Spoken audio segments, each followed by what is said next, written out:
আসসালামু আলাইকুম রহমতুল্লাহ বারাকাতুহু। কী অবস্থা, সবাই কেমন আছেন? আশা করি সবাই ভালো আছেন, আর আপনার দোয়া আমিও ভালো আছি আলহামদুলিল্লাহ। আপনারা দেখছেন real life of Zakaria Facebook page থেকে।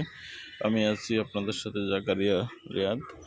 আসলে আজকে যেহেতু আমি বাংলাদেশ জাতীয় চিড়িয়াখানায় আসলাম, চিড়িয়াখানার ভিতরের অংশটা এবং চিড়িয়াখানার ভিতরের যে গাছপালাগুলা এবং সবুজ প্রকৃতি এগুলা দেখাতে চাচ্ছিলাম।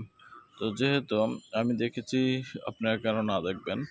আসলে এই চিড়িয়াখানার ভিতরে রয়েছে কাঁঠাল বাগান, আম বাগান, লিচু বাগান এবং তাল গাছের সারি সারি অনেক সুন্দর দৃশ্য।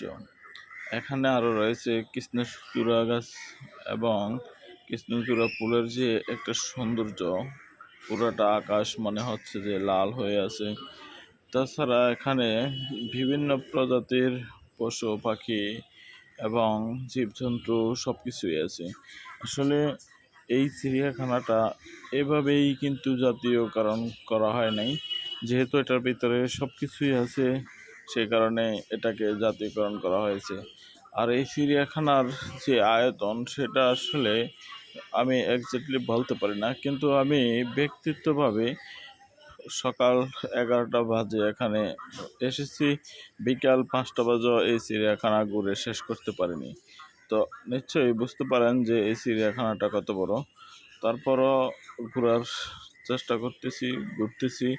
আর এই ভিতরে যে প্রাকৃতিক সুন্দর সেটা দেখানোর জন্যই কিন্তু আজকের এই ভিডিও। যে যেখান থেকে আমার ভিডিওগুলো দেখেন দেশ এবং প্রবাসে, সবাই ভিডিওগুলো শেয়ার করবেন। ভালো থাকবেন।